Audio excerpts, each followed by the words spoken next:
이런 뜻깊은 자리에 귀중한 시간을 내어주셔서 정말 고맙습니다. 제가 오늘 말씀드릴 내용은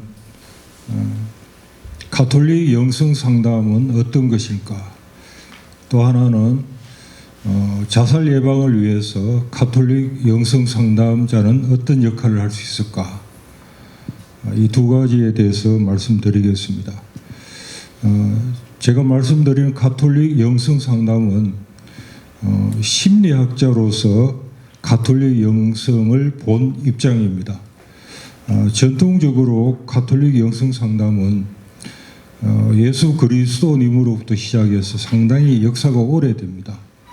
그래서 제가 말씀드리는 이런 점에서 좀 제한적이다고 말씀드리겠습니다. 내가 거룩하니 너희도 거룩한 사람이 되어야 한다는 베드로 전서에 있는 말씀이고 또 이사야서에도 비슷한 말씀이 있습니다. 이 거룩하다는 것은 우리 조금 전에 도건장 교수님께서 말씀하셨듯이 하느님같이 완벽하라는 그런 의미는 아니라고 봅니다. 하나님께서 원래 받은 이미 내가 가지고 있는 귀중한 내 자신으로 돌아가는 거라고 생각합니다. 마치 불교 수행에서 열심히 수행하는 것이 내가 다른 사람이 되는 것이 아니고 원래 내가 이미 부처라는 것을 아는 과정과 같습니다. 그래서 내가 있는 그대로의 나를 인정하고 사랑하는 거다. 상담자가 자기를 있는 그대로 사랑하고 존중하지 않으면 그 어려운 고통 속에서 자살까지 생각하고 있는 내담자를 제대로 도울 수가 없습니다. 그래서 가톨릭 영성 상담에서 제일 중요한 요인은 상담자입니다. 상담자가 하나님의 은총을 입든지 아니면 자기 나름대로 수행을 하든지 해서 하나님의 사랑을 체험해야 됩니다. 그래서 저도 상담을 하면서 정말 하나님이 주시는 은총이다. 제가 만나는 내담자가 하나님이 정말로 사랑하시는 사람이구나. 또 하나님이 나를 사랑하기 때문에 이 내담자를 보냈구나 하는 것을 느낀 적이 있습니다. 그래서 저는 여기에서 간혹 꽃동네 알코올 치료 공동체까지 산책하고 있는데 가을이 되면은 코스모스가 길가에 많이 피어 있습니다. 이 코스모스를 보면서 이 아름다움을 느끼면서 이 코스모스를 만든 하나님을 생각하게 되는 거죠. 그래서 하나님은 코스모스 보고 장미라고 이야기하지 장미가 되라고 바라지 않을 것 같다는 거죠. 내가 많은 결점과 약점과 어리석음과 욕심을 가지고 있더라도 하나님은 그런 나를 사랑하신다 이거죠. 내가 다른 사람이 되라는 것이 아니고 나의 욕심과 집착을 알아차리고 줄여나가라는 것이죠. 이게 거룩한 사람이라고 생각됩니다. 있는 그대로의 나를 사랑하는 이 자체가 거룩하다. 또 하나는 이웃을 네 몸같이 사랑하여라는 말입니다. 그런데 우리가 다른 사람을 제대로 사랑하기가 어려운 것은 자기 몸도 제대로 이해하고 사랑하기가 어렵기 때문이다. 그래서 모든 사랑의 시작은 눈에 보이는 내부터 시작해야 된다. 나에게 집착하라는 것은 아닙니다. 나를 있는 그대로 바라본다. 그래서 가장 큰 죄 중에 하나는 사랑을 받고 있는 자기 자신의 귀중함을 알지 못하는 것이라고 봅니다. 자기 자신을 제대로 알지 못하는 것이 가장 큰 죄이다. 내가 이미 귀중한 존재인데 그것을 모르는 것이 죄이다. 그래서 자기 자신을 진정으로 존중하고 사랑하는 사람은 자살하지 않는다는 겁니다. 상담자는 상담자 자신이 체험한 이런 사랑을 내담자에게 진실하게 존중하면서 표현하게 되면 내담자가 자기 자신을 사랑하게 되고 또 이웃을 배려하는 모습으로 바뀌어진다. 이런 것을 저는 많이 체험하고 있습니다. 가톨릭 영성 상담자는 상담자의 전문성이 필요하죠. 자살의 원인은 무엇일까? 자살의 보호 요인과 위험 요인은 무엇인가? 이분에게 용기를 주고 희망을 갖게 하는 가장 적절한 방법이 무엇일까? 정신병리에 대해서도 잘 알아야 됩니다. 그래서 필요한 자격증을 가지고 있어야 되는 것은 기본이라고 생각됩니다. 그러나 가톨릭 영성 상담은 보통 상담자가 하는 것과 달리 영적인 그런 여러 가지 의식의 발달이 필요합니다. 제가 상담자로서 내담자를 만나고 보니까 기본적인 상담보다는 가톨릭 영성 상담이 훨씬 효과가 있었습니다. 특히 신자인 경우는. 그래서 영적 수행을 통한 의식 발달이 필요하다. 그러기 위해서는 기도하는 것, 마음 챙김하는 것은 자기 자신을 떨쳐놓고 보는 겁니다. 상담자가 상담 과정에서 일어나는 여러 가지 마음, 이 내담자가 정말 불쌍하다, 이 내담자는 내가 만나기 싫다, 힘드네, 이런 것들을 있는 그대로 떨쳐놓고 봐야지 제대로 도울 수가 있습니다. 우리가 다른 사람을 돕는 것이 결과적으로 피해를 줄 수가 있는 것은 돕는다는 그 마음에 집착한 나머지 자기 자신을 정직하게 보지 못했기 때문입니다. 상담 과정에서 마음 챙김이 되어야 됩니다. 그래서 제대로 공감하고 효과적으로 도움 줄 수가 있습니다. 또 의식적으로 지금 내 옆에, 내 안에, 또 내담자 안에 하나님이 계신다는 것을 생각해야 됩니다. 자주 잊어버립니다. 그러나 이 자리에도 하나님이 계신다는 생각을 해야 된다. 그리고 봉사하고 희생하고 영적인 독서, 전례 참석은 우리가 미사라든지 이런 걸 통해서 예수님의 탄생과 예수님의 죽음과 부활을 우리 가슴으로 느껴보는 그런 과정을 통해서 우리가 영적으로 발달된다는 겁니다. 저는 지금 프란시스코 교황님께서 특히 강조하고 계신 자연과의 교감, 자연과 함께 하라는 것에 대해 상당히 중요하고 이것은 우리 문화에도 적절하다고 생각됩니다. 이 자연과 함께는 한국적 모형에서도 다시 한번 말씀드리겠습니다.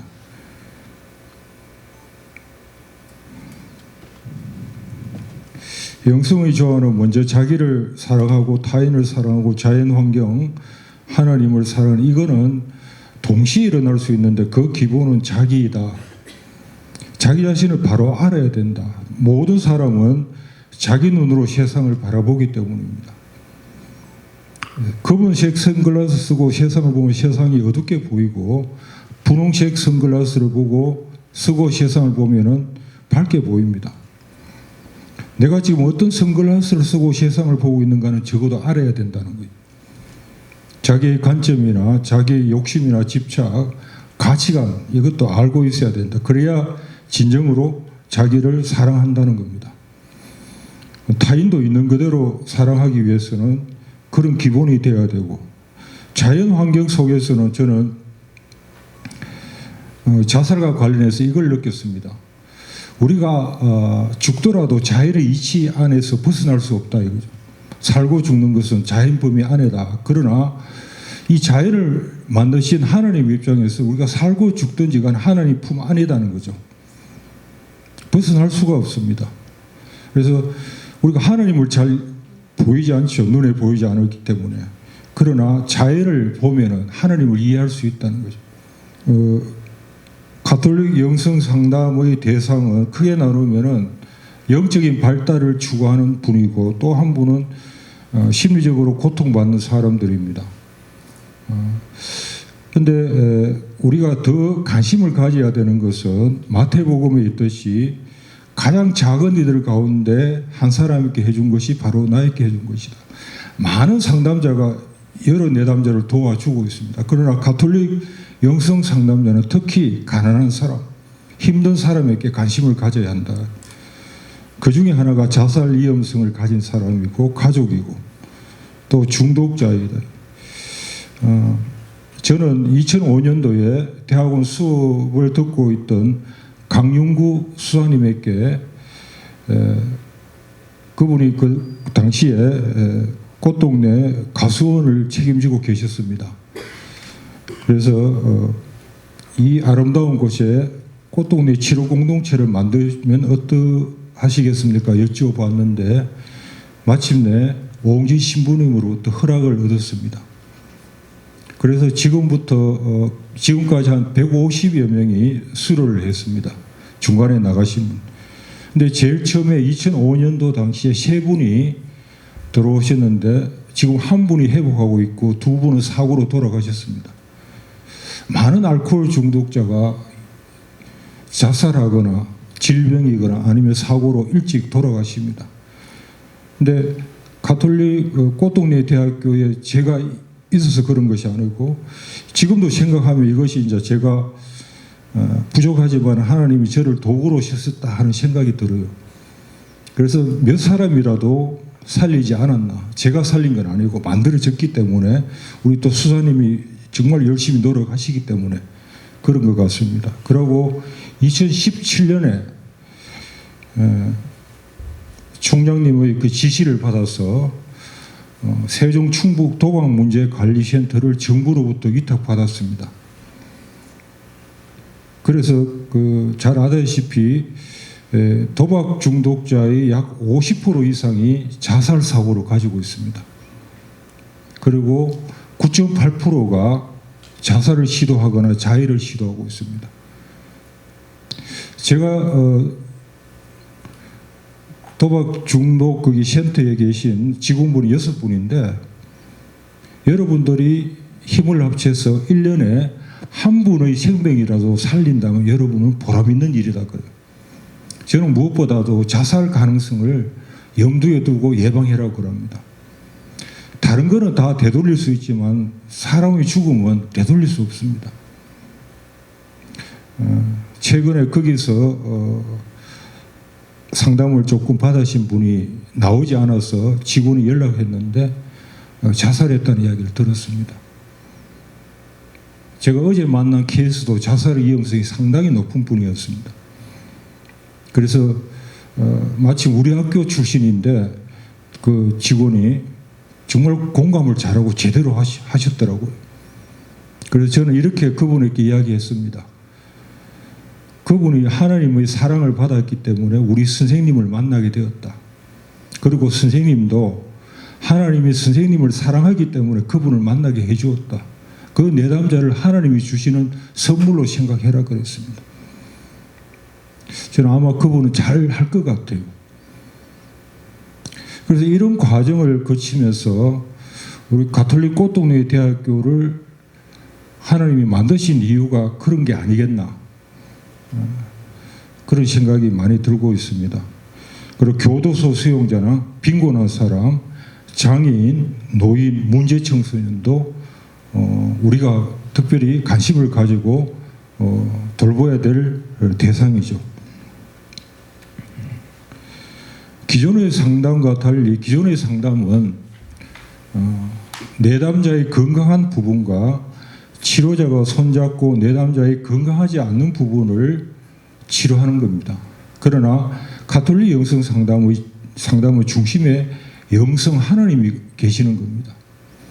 그래서 내담자의 영성과 건강한 면이 상담자의 영성과 건강한 면을 또 전문 지식과 경험이 손을 잡고 내담자의 건강하지 않는 면을 치료하기 때문에 훨씬 효과가 크다는 겁니다.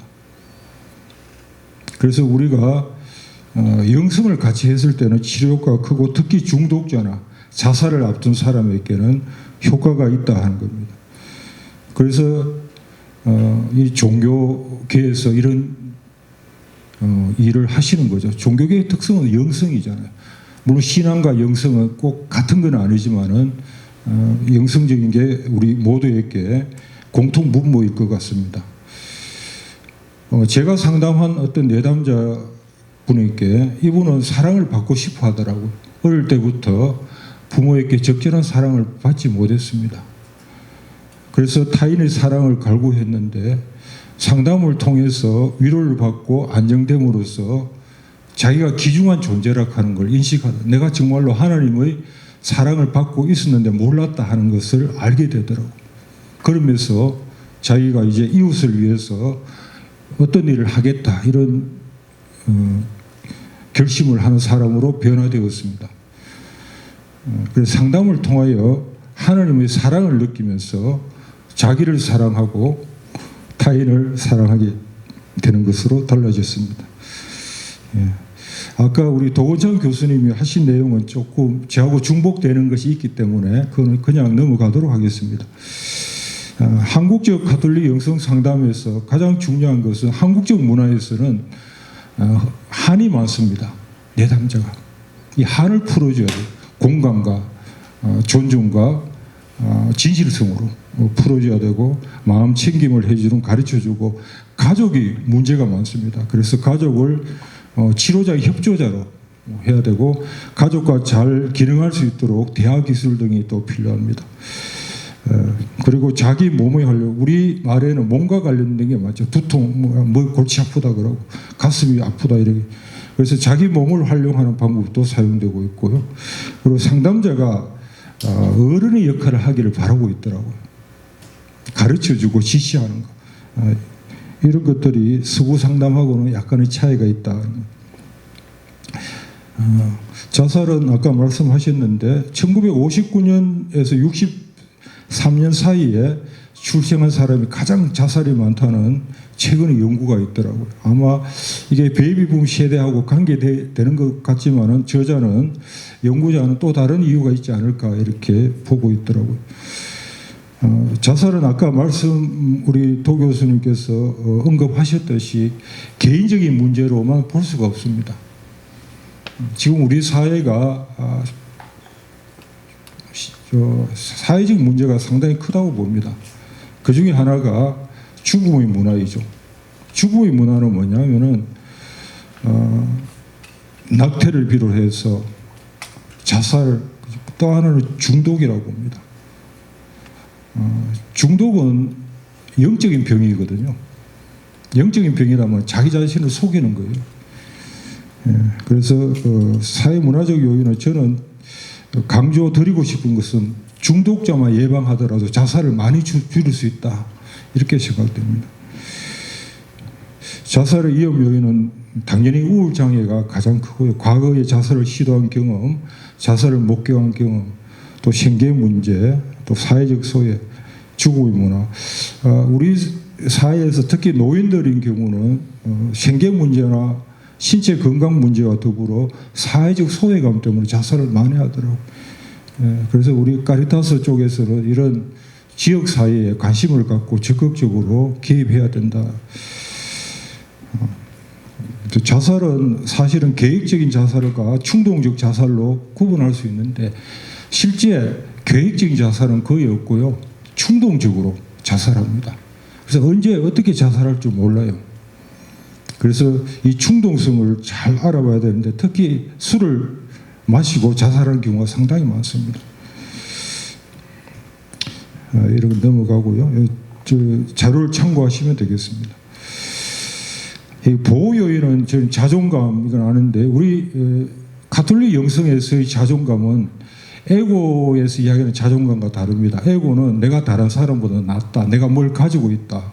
이건 상당히 비교하고 상황에 따라서 불안정합니다.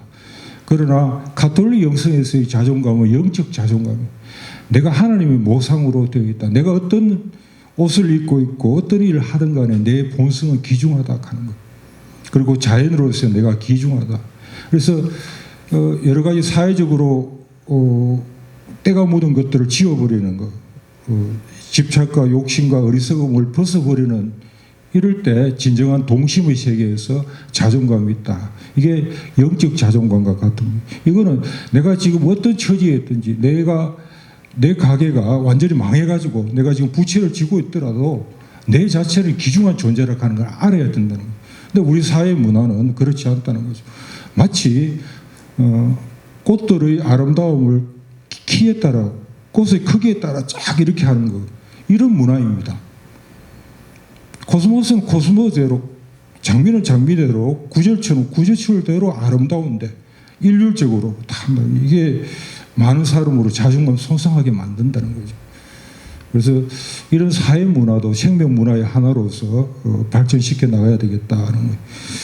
또 가족과 사회적 지지, 특히 상담자가 진정으로 내담자를 존중하고 사랑하고 믿고 있다고 하는 것이 내담자에게 전달되면 내담자가 자기 자신을 존중하고 사랑하게 됨으로써 자살에 대한 생각이 줄어들고 다른 사람을 배려하게 됩니다.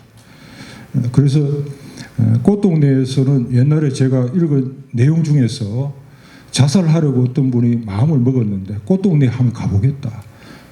그래서 그분이 중소기업을 운영하던 사장이었다 합니다. 그래서 갔다 오고 많은 걸 느끼고 거기에서 어떤 분이 종이학을 접어가지고 주었다 해요. 그 안에서 이분이 많은 걸 배워서 이렇게 장애인들이 다른 장애인들을 돕는 걸 보고 나는 이렇게 몸이 건강한데 왜 이러냐. 근데 이분이 그래도 자살을 하려고 백에서 약봉지를 내는 순간에 그 종이학이 튀어나와가지고 다시 살았다는 그런 이야기를 들은 적이 있습니다. 제가 잘 기억하는지 모르지만 그런 내용이 하나 보였습니다. 다른 사람을 사랑하는 걸 보고 또 다른 사람이 나를 사랑하는 걸 보고 내가 용기를 얻게 된다는 거죠. 그래서 상담자가 진정으로 자기 자신을 사랑하면서 내담자를 사랑하게 될 때 자살에 대한 욕구도 줄어들고 또 희망과 용기를 가지게 된다. 희망과 용기라는 상당히 주관적인 겁니다. 우리가 비가 억수로 쏟아지는 저녁에 컴컴해 보이지만은 조금만 기다려보면 그 구름이 지나가고 밝은 달이 환하게 비치는 걸 알게 됩니다. 우리는 지금 그 비 오는 어두운 그 하늘만 존재한다고 보죠. 그러나 모든 것은 변합니다. 어두운 밤이 긴 것 같아도 새벽은 오게 되어 있습니다. 그래서 우리가 이러한 것들을 기다릴 수 없고 받아들일 수 있도록 하는 것. 그래서 특히 상담자의 그런 의식의 발달이 아주 중요하다고 봅니다. 그리고 생명 문화를 만들어 가야 된다. 생명 문화는 쉽게 말해서 저는 자연에서 배울 수 있다고 봅니다. 자연에서. 시간상 요 정도는 하고요. 예. 자살은 보호 요인이 위험 요인보다 적을 때 시행되는 겁니다. 다시 말씀드리면은 보호 요인이 위험 요인보다 많으면 자살하지 않습니다. 그래서 상담자는 위험 요인과 보호 요인을 자꾸 평가해야 돼. 이건 역동적으로 변화합니다. 조심해야 될 거는 내담자가 나는 자살하지 않겠습니다 하고 잘 살아가는 걸 보게 되면은 상담자가 액면 그대로 믿을 수가 있습니다. 그런데 자살하게 됩니다. 그래서 상담자의 영적인 직관력이 아주 중요합니다.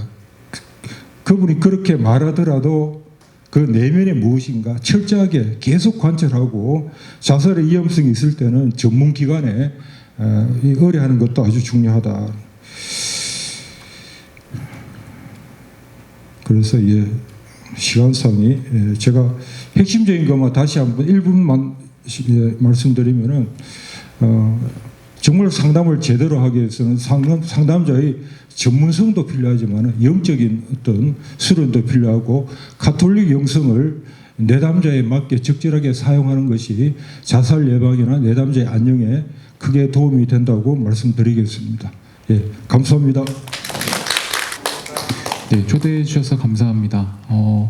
저는 이번에 토론을 맡게 됐는데요. 자살 예방의 카리타스적 학적 예방 접근에서 영성 교육을 통해 이해하는 영성적 인간 존재라는 주제로 말씀을 드립니다. 지금 저는 음성꽃동네 노숙인 재활원의 생활복지사로 근무를 하고 있고요.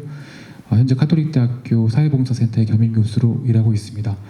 음성꽃동네 노숙인 재활원의 생활인 3명을 대상으로 한 영성교육의 내용에서 존엄한 자기 존재 이해가 자기를 이해하는 과정에서 어떤 의미가 있는지를 설명을 드리고요. 간단하게 토론을 마무리하도록 하겠습니다. 이 교육 내용을 소개하려면 사실 꽃동네에 대한 이해가 약간 필요해서요. 그 부분을 설명드리고 진행하도록 하겠습니다. 이 꽃동네 보건복지 서비스와 전인적 인간 이해인데요. 보시면 알겠지만 꽃동네는 종합적인 보건복지 서비스를 수행합니다. 물질적인 서비스, 정신적인 정서적인 서비스, 영적 서비스, 이러한 서비스는 어떤 내용인지 간단하게 이따 설명드리고요. 이것은 이제 전인적인 인간 이해를 바탕으로 합니다. 인간에게 몸과 그 마음, 정신도 있지만 영이 존재한다. 이러한 이해를 바탕으로 포괄적인 서비스를 진행하는 것이고요. 이게 지금 현재 노숙인 재활원에서 진행하는 서비스 내용이고요. 개괄적으로는 6가지가 있지만 이 영성교육, 제가 진행하는 영성교육은 이 정서 지지 서비스 요 부분에 포함되어 있고 현재까지 21회기 올해 진행 중이고요. 영성 상담도 간헐적으로 수도자분이나 성직자분을 통해서 진행되고 있습니다. 먼저 영성적인 인간 존재와 영적 욕구에 대한 설명이 좀 필요해서 말씀을 드리면요.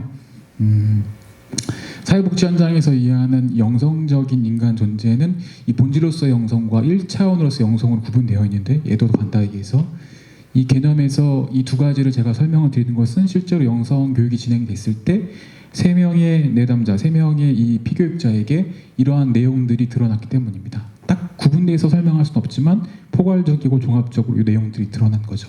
이 본질로서의 영성은 존재를 의식하는 건데요. 이 의식은 자기 존재뿐만 아니라 타적 존재, 그러니까 이웃이라든가 아니면 초월자의 존재를 본인이 의식하는 거죠. 그리고 내가 그 존재와 연관되어 있다는 어떤 부추김 혹은 동기를 받는 거로 이해하시면 되고요.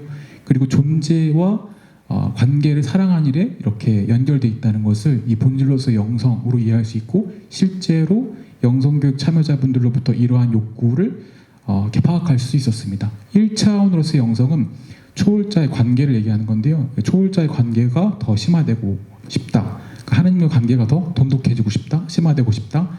그분과 더 친해지고 싶다. 이런 내용들이고 종교의 구원 개념, 내가 구원받고 싶은 마음이 큰 내용들로서 1차원으로서의 영성을 이해할 수 있습니다. 그래서 이런 이 영성에 대한 이 개괄적인 구분을 통해서 인간 존재가 이러한 영적 욕구가 지니고 있다는 것을 좀 설명을 드리고요. 대상자에 대한 소개를 할 건데요. 21회기 진행되는 영성교육은 한 회기에 1시간 반 정도 진행이 되고요. 가톨릭 교회 교리서를 기본으로 해서 현재까지 기도와 사랑을 주제로 진행 중이고 생활 나눔에 대한 내용들이 많습니다. 그래서 지금 A 대상자 같은 경우에는 1953년생이고 모든 분들은 남성분들입니다. 2019년 4월에 입사하셨는데 이분은 여기 생활하시면서 가장 크게 드러난 부분이 이 보시면 그 주는 것이 제일 기뻐, 이분이 제일 많이 하시는 말씀인데요. 이분은 세례받은 지 여기 와서 세례받은 분이지만 밖에서의 생활에서도 다른 사람들에게 뭘 주는 것을 가장 큰 기쁨으로 여겼습니다. 그렇기 때문에 종사자가 매우 곤란하게 용돈을 지어주시거든요. 10,000원이 10,000원씩 받으면 안 되죠. 이렇게 잡혀가니까. 그래서 그렇지만 그럼에도 불구하고 이분이 주는 것이 정말 기쁘다는 게 이분의 주된 내용이었고요. 그리고 이 공동생활에서 어려움은 내가 이렇게 주는 걸 좋아하니까 다른 타 생활인분들이 이렇게 좀 시기하시는 거예요. 그래서 저 사람은 종사자나 혹은 자기가 좀 친한 사람한테 뭘 주는 것 자체가 좀 안 좋게 보는 시선들이 본인이 불편했던 거죠. 그래서 그런 부분들에 대해서 좀 어렵다는 걸 말씀하셨고요. 그리고 초월자의 관계의식은 자기가 꽃동네를 들어온 것, 꽃동네 들어오기 전에 삶의 어려운 순간에 분명히 누군가가 나를 도와주고 있다는 그런 얘기들을 반복적으로 하셨어요. 최근의 사건은 이분이 이제 꽃동네 들어온 지 이제 2년 차니까 꽃동네 노숙인 재활원의 원장님께서 이제 뭐 이렇게 미사 때나 아니면 공동기도 때 독서를 할 때가 되지 않았냐는 그 질문이 이분에게 큰 이렇게 벅찬 감동으로 다가온 거였어요. 뭐였냐면 내가 2년 동안 꽃동네에 있었지만 나는 꽃동네 일을 자유롭게 날아다닌 새와 같다고 느꼈는데 이제 내가 마치 꽃동네에 심겨지는 존재로 되고 그리고 이분의 일은 꽃동네 입소 전에 이렇게 축산업과 그리고 이제 운송업에 종사했기 때문에 늘 다른 사람들에게 이렇게 뭔가 이렇게 우러름 받는 게 아니라 다른 사람들 밑에 어떤 머슴처럼 일하는 걸로 이렇게 소개하셨거든요. 근데 내가 이렇게 독서를 하라는 이 원장님의 권유가 이렇게 지금 단상에서 많은 사람들이 보는 가운데에서 자기 존재가 드러나는 것으로 보여지니까 이렇게 뭔가 말을 설명할 수 없는 벅찬 감동으로 올라왔다고 말씀해 주셨어요. 그래서 이 얘기를 하시는데 1시간 반 중에 한 30분은 우셨거든요. 그리고 그 얘기를 끝날 때마다 계속 우세요. 그래서 이 부분은 이분 A 대상자분께서 인간 본성으로서의 영성을 보여주고 이러한 영적 욕구를 지니고 있다. 이분의 현재의 상태는 더 사랑하고 싶다는 거고 그 사랑의 방향성이 자기가 알고 있는 어떤 개인 차원의 사랑이 아니라 종교적인 사랑을 내가 체험함으로써 참된 사랑을 알고 보다 이렇게 성숙한 사랑을 실천하고 싶다는 게 현재의 상태입니다. 비대상자고요. 1946년생이시고 2018년 2월에 입수하셨는데요. 이분을 한마디로 설명하면 그 카톨릭 종교에서 얘기하는 구원이 상당히 목말라 계십니다. 늘 구원받는 것에 대해서 이렇게 조급해하세요. 이분 연세가 이제 좀 보시면 알겠지만 이렇게 70이 넘으셨는데요. 그만큼 이제 자기는 이제 삶의 마무리를 향해 가는 과정에서 구원받고자 하는 그런 그 마음이 크시다는 거죠. 그런 과정에서 이렇게 이 영성교육에 대한 어떤 높은 참여 의지를 통해서 많은 부분의 구원을 위한 이런 신앙생활이라든가 과제 수행에 적극적으로 하고 있고요. 이분에게 제가 안내드린 건 뭐였냐면 이분의 생활하는 중에 가장 큰 중요한 것은 자신이 복이 없다는 것에 대해서 많이 말씀해 주셨어요. 나는 태어날 때부터 지금까지 다른 사람보다 내가 복이 없다고 느꼈다는 거였죠. 그런데 영성교육 과정을 통해서 자기를 이해하게 된 거예요. 내가 신앙생활을 통해서 혹은 다른 사람과의 관계를 통해서 정말로 복이 없는 존재였는가, 그것이 아니라 내가 누군가로부터 사랑받고 있는 순간에 대해서 이렇게 안내할 수 있는 그런 과제들을 이렇게 드렸습니다. 마지막으로 시 대상자인데요. 이분은 2018년 2월에 입소하셨고 이분은 찐 노숙인, 거리 노숙인이었고요. 이분은 영성교육, 그러니까 여기 꽃동네에 와서 세례 받으셨지만 영성교육을 통해서 본인이 정말 하느님의 사랑받는 자녀라는 걸 깨닫게 되신 거예요. 그러면서 이렇게 1차원으로서의 영성이죠. 이 초월자의 관계가 더 깊이 심화되고 싶은 그런 욕구가 이렇게 많이 올라오는 과정이고요. 실제로 이제 기도라고 한 그 카톨릭 영성에서의 개념은 대화로서도 표현되는데요. 대화로서의 기도. 이 과정에서 이제 초월자의 어떤 관계 속에서 어떤 메시지를 듣게 되는 거죠. 네가 어떤 존재인지 알았으면 좋겠다. 그것이 바로 이제 하느님의 자녀라는 개념이고요. 그리고 이분이 요새 현재 상태는 사랑으로서의 초대죠. 그러니까 하느님께서 그러니까 내가 너를 사랑한 것처럼 너도 사랑할 수 있겠냐. 아까 도건찬님께서 말씀하셨던 것처럼 받은 하나님의 사랑을 수용하고 그 수용한 사랑을 이웃과 함께 나누고 싶은 그런 의지가 있는 상태로 보여집니다. 여기까지 말씀을 드리고요. 이 공유되는 영적 욕구의 내용은 뭐냐면 이 세 분의 내용을 통해서 구분되어지는 영성 개념을 포괄해서 이런 세 가지 측면을 좀 이해할 수가 있는데, 하나는 표출하는 영적 욕구, 자발성과 우선권. 이건 뭐냐면 제가 이 영성교육 한다고 했을 때 포스터를 일주일 전에 게시했고 이분들이 자발적으로 한다는 것이었고, 사실 세 분 중에 두 분은 서로 사이가 많이 안 좋은 상태였거든요. 그럼에도 불구하고 이런 영적 욕구가 관계에서의 어려움보다 더 우선했다라는 것을 볼 수가 있고, 이 부분이 중요한데요. 이런 과정을 통해서 존엄한 자기 존재를 인식했다는 것인데, 자기의 자기 반성, 영성 교육 중에 드러나는 생활 나눔을 통해서 자기 존재를 새롭게 조명하고 그 조명하는 과정에서 내가 누군가로부터 사랑받고 있는 존재라는 걸 깨닫게 되고, 아까 말씀드렸던 자존감 향상, 내가 이 공동체에 속해지고 그리고 남들이 우러러보는 위치에서 무언가를 하게 되고, 이런 모든 과정들이 자아 실현의 측면으로도 이해됩니다.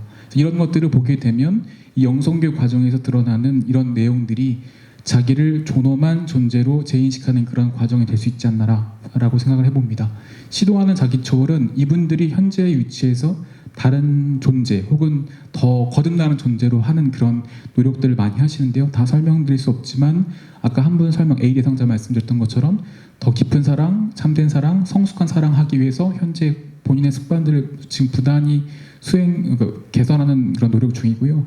이분이 자발적으로 개별 서비스에 참여하심으로써 자기의 재정 관리를 받고 이 재정 관리 받은 상태에서 보다 적절한 이런 다선들을 하고 싶다는 그런 의지들을 이렇게 보여주셨습니다. 이상으로 간단하게 이런 영성 교육에서 들어가는 그런 내용들을 공유드렸고요. 이 내용들이 본성 차원에서 영성을 지닌 인간 존재가 보다 자기를 존엄한 존재로 인식을 하고 그 과정이 자기의 생명을 소중하게 여기는 그러한 좋은 계단이 되기를 희망해 봅니다. 이상입니다. 사랑합니다. 감사합니다. 안녕하세요. 카리타스 복지연구소 소장 김미숙입니다. 오늘 이렇게 저희 가톨릭 꽃동네 대학교에서 카리타스적 함의를 주제로 자살 예방에 대한 포럼을 발표를 해주셨습니다. 그런데 우리 여러분들께서도 공감하시겠지만 세 분의 발표자께서 각기 다른 관점에서 우리 도건찬 교수님께서는 카리타스 학적 연구자 전문가로서 발표를 해주셨고, 박상규 교수님께서는 심리학자의 관점에서 또 발표를 해주셨고, 김도우 교수님께서는 실천가의 입장에서 발표를 해주셨는데 여러분도 아마 공감하시겠지만 어쩌면 저렇게 서로 일치되는 내용으로 몇 가지의 함의들이 공통적으로 나오지 않는가 그런 생각을 해봅니다. 그래서 저희가 본격적으로 토론에 들어가기 전에 제가 한 2, 3분 정도 간략하게 오늘 저희가 했던 토론에 대한 공통점을 한번 살펴보면 어떨까 합니다. 먼저 하기 전에 저희 이제 도곤창 교수님과 황종열 교수님 그리고 제가 올 봄에 저희가 학술대회에서 발표했던 발표 자료가 있는데요. 그 주제는 그리스도교 영성살이 과정에 대한 실천 사례 연구였습니다. 거기에서 그 그리스도교의 인간상의 관점에서 바라본 영성살이의 과정은 한 3가지, 4가지로 정리가 되는데요. 예, 저희 가운데를 보시면은 먼저 그 여러 뭐 장애인, 노인, 문제 청소년, 중독자 이러한 여러분들 여러 어떤 그 자살의 위험이 높은 증후군들의 특징이 존재가 충만하지 않다는 것입니다. 그런데 그 예를 들면 송파 새 모녀와 같은 그런 사회적으로 그 커다란 이슈를 가져오고 우리가 국민기초생활보장법을 개정하게 만든 이러한 사건들이 몇 년 전에 생겼음에도 불구하고 법이 개정에도 불구하고 아직도 신문 뉴스 지상에서는 계속 어떤 동반 자살이나 그런 사건들이 일어나고 있습니다. 그런 것을 보면 이거는 개인적 자살이 아니라 사회적 타살로 우리는 염려하고 있습니다. 그래서 그거를 그리스도교 영성살이 과정에서 볼 때 존재가 사랑받지 못했기 때문이고 어떤 하느님의 사랑에 대한 인식이 부족하거나 아니면 사회적으로 관계가 단절되었기 때문에 이러한 문제들이 생기는 게 아닌가라고 우리 카리타스 입장에서는 바라볼 수 있는 것이죠. 그리고 그 다음 단계에서 우리가 인간의 존재의 이중성을 이해하는 것, 이것이 또한 카리타스 학적으로 볼 때 사랑이 없으면 사람은 자살을 선택할 수 있는 존재라는 것이고요. 거꾸로 말해서 사랑이 있으면 생명을 선택할 수 있을 것이라는 것입니다. 그래서 우리가 하느님의 선물인 이 생명, 숨 이것이 우리가 어떤 인격적인 관계가 단절되어 있을 때, 사랑받지 못했을 때, 인간의 존엄으로 내가 가치 있다고 인정받지 못할 때 이렇게 인간의 이중성은 살기도 하지만 죽을 수도 있다. 그러면 어떻게 해야 하느냐? 존재를 우선적으로 지켜줘야 된다는데 아까 사랑송도 오늘의 모든 프로그램에 딱 맞아요. 항상 너를 지켜줄게. 그게 바로 우선적으로 지켜주는 것입니다. 그래서 이웃과 사회에 대한 우선적인 감사합니다. 그래서 이웃과 사회가 우선적으로 관심하고 존재를 우선적으로 지켜주고 항상 옆에 있어주는 것, 그것이 굉장히 중요한 것이고요. 그리고 존재를 동반해 준다는 것은 우리가 교회와 이웃과 복지 시스템이 하나가 되어서 인간의 존엄한 존재가 숨 막히지 않고 살아실 수 있도록 동반한 책임이 있다는 것입니다. 그래서 오늘의 주제가 자살은 사회적 책임, 우리 함께 나서자라고 이렇게 포스터에 되어 있더라고요.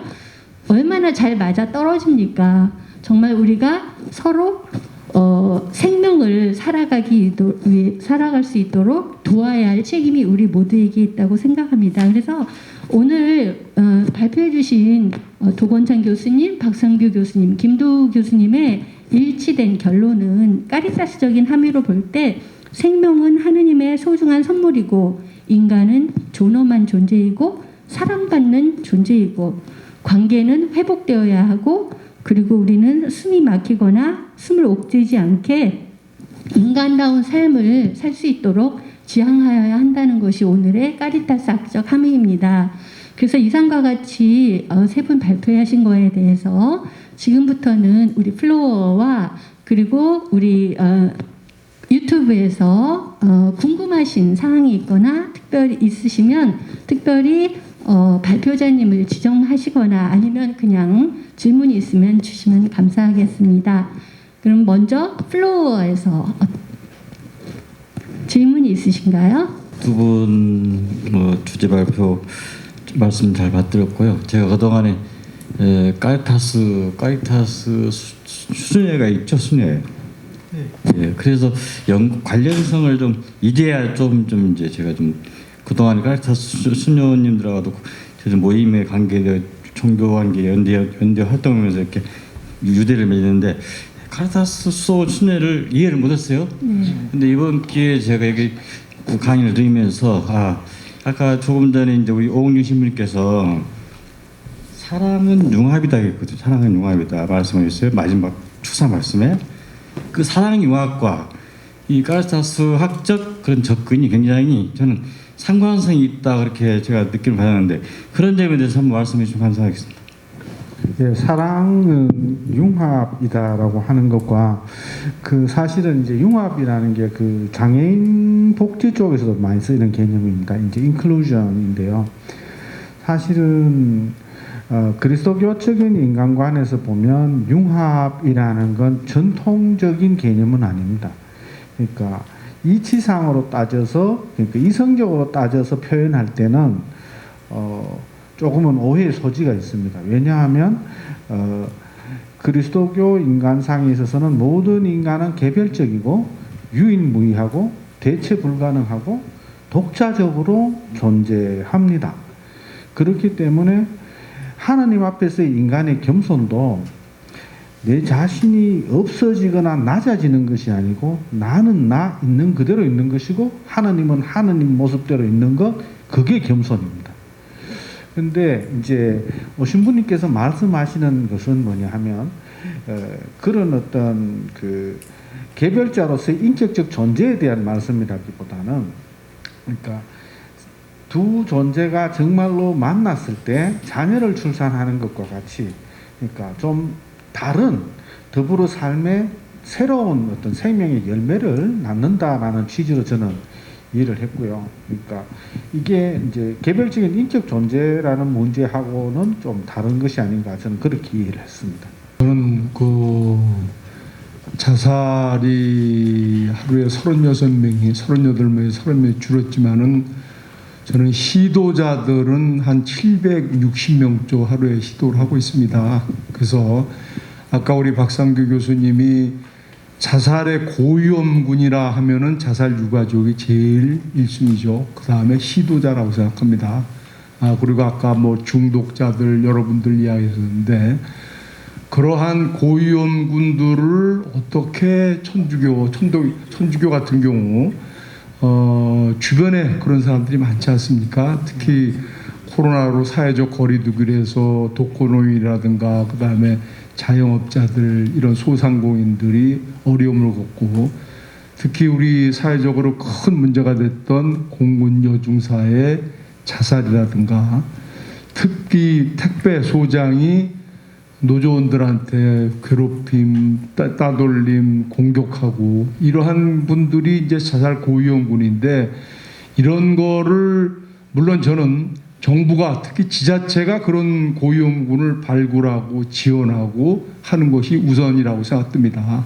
근데 그건 그들의 정부나 지자체 몫이지만은 우리 천주교는 그런 고위험군들을 어떻게 발굴하고 어떤 지원을 하고 있는지 여기 천주교 입장에서의 하는 활동에 대해서 좀 알고 싶습니다.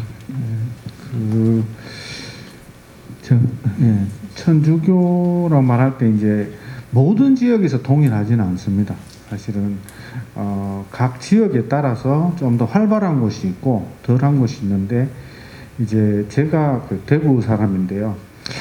대구 교구 그러니까 대구 교구라고 말하면 이제 대구 광역시와 경상북도의 남부 지역 같은 경우에는 이제 첫 번째로 그 전화 상담을 하고 그런 체계는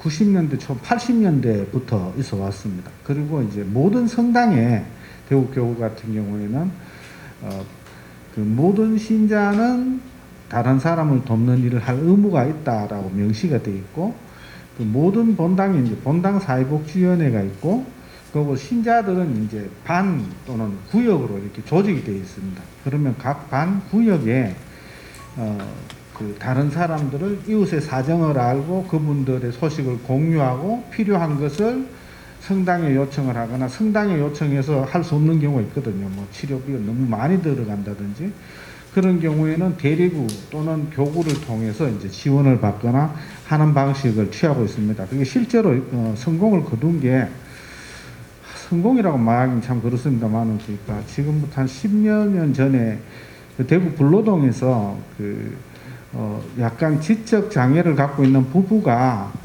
아이 셋을 데리고 살았는데 아이 하나가 아사를 굶어서 죽었어요. 굶어서 죽었는데 이분들이 이제 지적 장애 있다고 판단이 잘 안 되니까 아이를 이렇게 장 안에 놔두고 나머지 식구도 계속 굶고 있었는 거예요. 그런데 그걸 이제 본당 사회복지위원님들이 발견한 거죠. 그래서 이제 집에 찾아가서 이야기를 하고 하다 보니까 이제 거기서 시체도 발견하고 했는데, 그 자체는 참 불행한 일이었지만, 만약에 그분이 그 길에 왔다 갔다 아이를 데리고 며칠째 계속 왔다 갔다 했거든요, 그분이. 그리고 발견하지 못했다면 정말 어려워지는 거죠. 사실은 가톨릭 교회만이 아니라 지역에 많은 그런 시민 공동체들도 실제로 그런 역할을 합니다. 어떤 분들이 그러셨거든요. 이렇게 지역에서 공동체로 사니까 옆집 아이를 잊어버려도 금방 찾는다고요. 그러니까 자주 만나는 사람들 같으면 아이들이 어디를 가도 누구 집 아들 어디 가더라 이렇게 되거든요.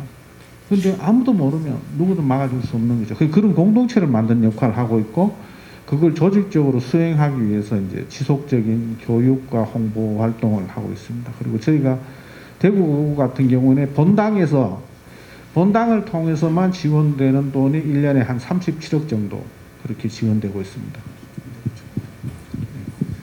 네, 저는 개인적 차원에서 조금 말씀드리면 두 가지인데요. 첫째는 깨어있어 마음 챙김.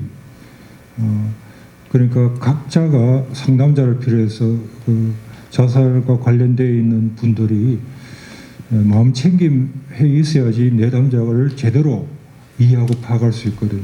그리고 마음 챙김이 돼야지 제대로 공감하고 도움을 줄 수 있습니다. 그런데 어떤 종교에서 추구하는 것이 영적인 자기 만족에 그치지 않는 것이라면 그 다음에 필요한 것이 행동하는 사랑, 쉽게 말하면 까리타스죠. 자기 자신의 그 마음 챙김을 한 다음에 실천으로 옮기는 것, 이 두 가지가 필요하다고 봅니다. 조금 전에 박상규 교수님께서 말씀하신 그 마음 챙김이라 함은 이렇게 그 무의식적으로 그냥 지나치는 게 아니라 의도적으로 포커스를 맞추고 자기의 마음 같은 거, 그리고 상대방에 대해서 바라보는 마음인데요. 그게 가톨릭에서 보면은 보는 마음이라고 있죠. 마음의 양성. 그게 그 말하자면 사마리아인이 그냥 지나치지 않고 상대방을 바라보았을 때 즉각적인 실천으로 보는 마음에서 바로 실천을 하는 것으로 바뀐다는 거에서, 제가 보기에 조금 전에 우리 도건찬 교수님께서 말씀하신 그 영화 아사 사건은 사회복지계에서를 흔든 굉장히 커다란 사건이었는데, 이게 정말 주위의 이웃을 그냥 지나치지 않고 마음 챙김과 같이 보는 마음으로 주의 깊게 관심을 갖는, 그 관심이 굉장히 중요하다는 그런 생각이 듭니다. 신상현 수사님께서 뭐 할 말씀 있으신가요? 한 말씀 주시겠습니까? 네, 우선 이렇게 좋은 자리 이렇게 발제해 주시고 발표해 주시고 토론해 주신 분들께 정말 감사드립니다. 오늘 잘 들었습니다. 배웠습니다. 우리 윤정현 총장님하고 교무님하고 양 대표님 감사드립니다.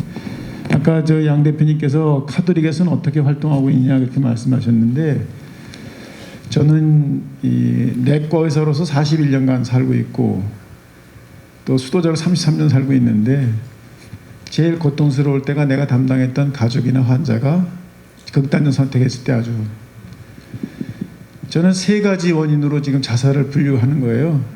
첫째는 죄책감 때문에 자살하는 사람이 있습니다. 죄의 결과로서 어쨌든 죄책감이든 죄의 악습의 결과로서.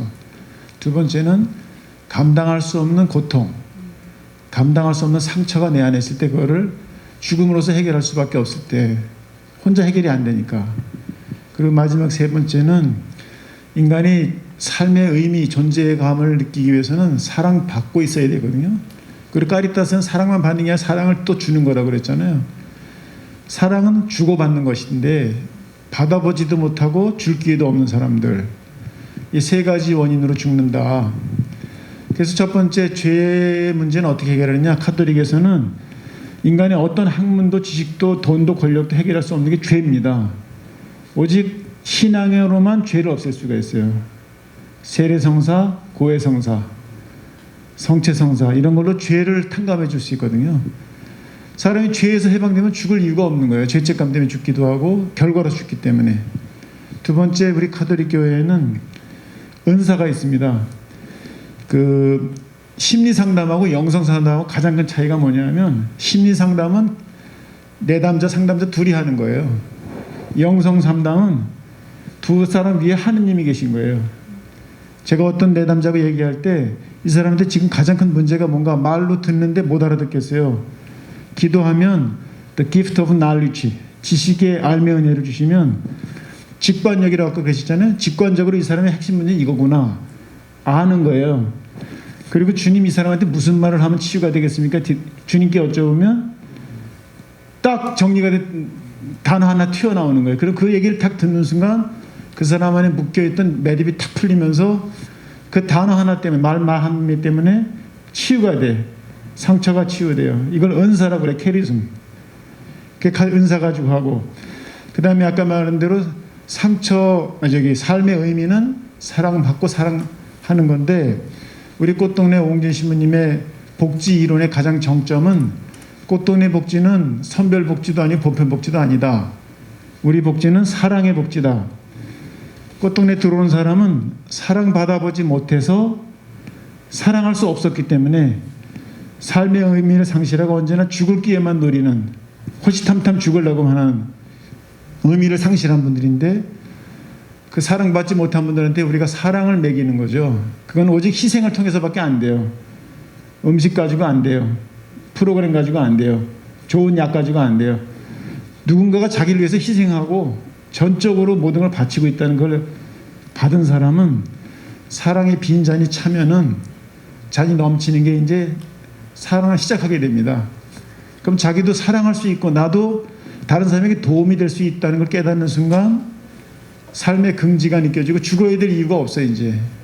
그러니까 가장 사랑받지 못하는 죽음을 선택하지만 더 큰 이유는 내가 책임져야 될 생명이 없고 내가 사랑해야 될 사람이 없는 사람. 그건 죽은 일밖에 남은 일이 없나. 난 이제 할 일이 없어 죽어야 되는 거죠. 그래서 꽃동네 목지의 가장 정점은 사랑하지 못했던 사람들을 사랑할 수 있는 사람을 변화시키는 거. 이게 사랑의 복지입니다. 나도 사랑할 수 있다. 나도 긍지 가지고 나도 남에게 도움이 될 수 있다. 그럼 죽지 않습니다. 그리고 어떠한 감당할 수 없는 고통과 상처가 있어도 내가 책임져야 될 생명이 있는 사람은 절대 죽지 않아요. 내가 책임져야 될 부모가 있고 아내가 있고 자녀가 있는 사람은 정글에 혼자 버려져도 몇 개월 걸려서 살아서 나오죠. 절대 죽지 않고 포기하지 않습니다. 그러니까 우리 꽃동네에는 카톨릭과 함께 이렇게 세 가지로 현장에서 우리 꽃동네 자살 고위험군이에요. 아주 고위험군입니다.